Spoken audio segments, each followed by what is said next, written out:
Most vacations tend to be expensive ways to be tired in a different time zone, and nobody wants that.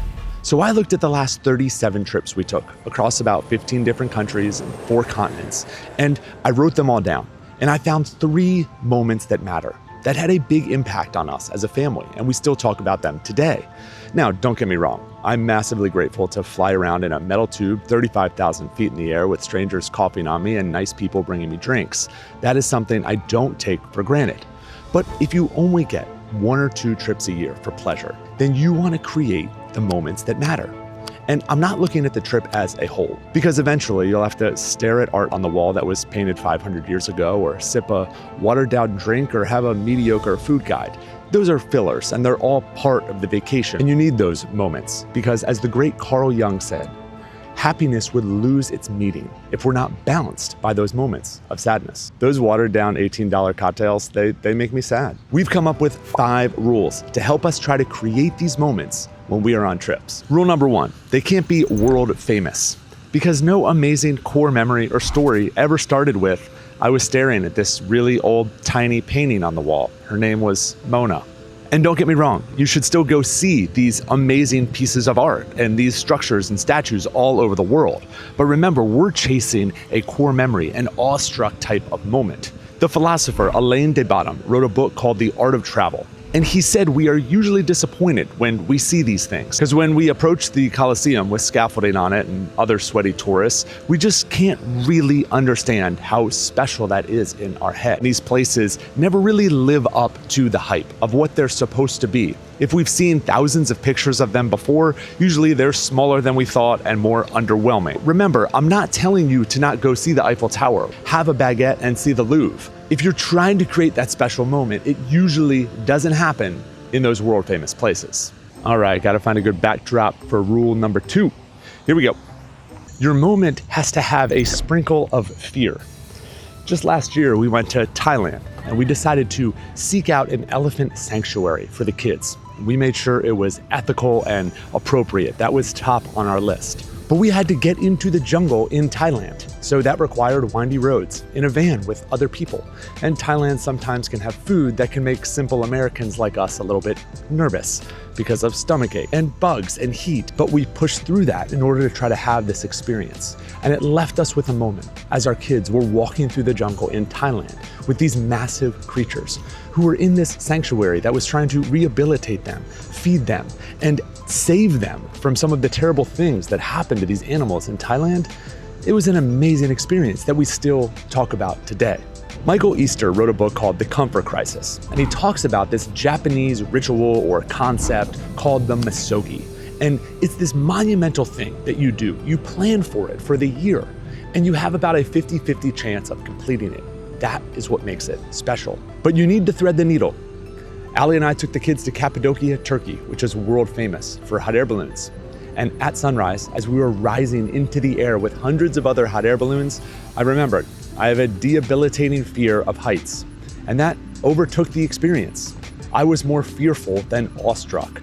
I was too concerned about what might happen to me and the kids hundreds of feet up in the air and this balloon that was holding us, rather than enjoying the experience.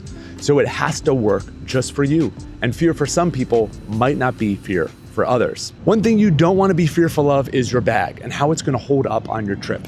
And that brings us to the sponsor of this video, Nomad Lane, specifically the bento bag. The organization that Nomad Lane is packed into this bag is amazing. It's what makes it so special. Then you have the quality nylon that is durable and fairly weather resistant. You have really great YKK, easy to use zippers. And look, it opens up clamshell style. Check out how much I can actually fit in this bag. I am out here in DC walking around all day, and I packed it out with the amount of clothes that I would need for a 5-day trip, plus my filming gear. This top down gives you a great view of the bag. You have your admin pocket, pen slot, storage and organization, key leash, and then as you move up, you have the infamous bento pockets. These are great because of such easy access to the bag from the outside, and it easily fits in the gear that they provided for you. This is the Nomad Lane toiletry kit. Then you have your main zipper that's going to open up the bag, goes all the way down. And then the last zipper also gives you access to that back pocket if you need it, which is really nice. You don't have to unzip the full bag. If you pack this out correctly, you can put some easy access items there. There's also this hidden pocket in the back. I stored this mini e-reader back here that I love having while I'm out and about. And of course you have this nice shoulder strap for those days where you're carrying the bag all around a special place, making a special video. Massive thank you to Nomad Lane for sponsoring this video and the bento bag. If you're looking to pick one up, I'll put a link in the description with the best price. Now off to rule number 3. We need to find our spot. This isn't the next spot, but we're testing some gear along with the bag, and it's fun to show you new gear that I'm testing. A pill bottle in this really cool form factor. Look at this, spins out, and then these are little cases for your pills. The drawback to this is there are only 4, but the cool part is the spinny part. It is also kind of large, so it takes up a little bit of room, but if you really care about your pills or you want to put special jewels in here, this would be cool storage, and it's fun to fidget with. We have easy access to that internal compartment in here. This is a snack bag from Human Gear, all right? It's a nice thick silicone, and that's also the drawback. It is a little bit large, but check it out. Here's the trick. It stands on its own, we see that, and then it stays open on its own. So it's not like that annoying plastic baggie that you're trying to keep digging in. You set this up and then your snacks are ready. I'm gonna go enjoy some of those before the next tip. Rule number 3, find something huge, like physically big. It has to be large in order to have that awe-inspiring experience, something your brain can't really comprehend. Think of Niagara Falls or the Grand Canyon or a desert. Specifically for us, it was a desert in Africa, in Morocco, that gave us this awe-inspiring moment. We rode camels, we camped in this vast openness that was hard to even comprehend. You would look out and not know where the landscape ended. We're also on a totally different continent at night with our kids, doing something that we never really dreamed of. And it was a super special experience. But remember, big alone is not what makes it special. You have to have a mix of all 5 of these rules. It brings us to number 4. Here we go. This was a good visual though, huh? For the huge.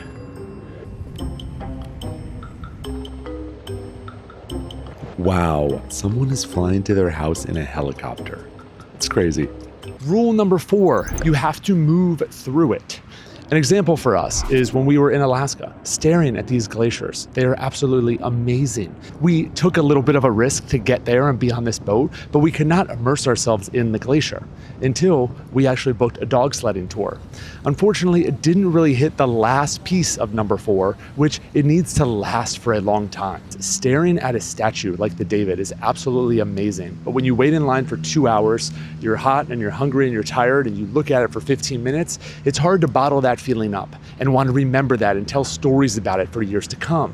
But if you move through an environment and it lasts for a while, like sleeping in the desert or moving through a jungle with elephants for hours, then those are the things that you remember. And dog sledding on a glacier in Alaska was a bucket list trip for my daughter and I, but it was only 15 minutes and it proved to be an experience that didn't quite make those top 3 moments. All right, I'm officially sweating through the white shirt. Final rule, and probably the most important, let's go find our spot. Make it deeply personal. Before you book your travel, you're faced with the ultimate modern travel trap. 23 tabs, and 5 of them telling you the top 10 bucket list places to visit in your destination. You need to think about what you want to see, not someone else's random list. If you don't like Renaissance art at home, you will not like Renaissance art when you visit Italy. And like I've been saying throughout the video, that is not to say that you should not go stand behind the velvet rope and look at the old piece of art or the sculpture. Those things are beautiful and serve a certain purpose. But then, if you love to drink pints, you should find the best beer tour you could find.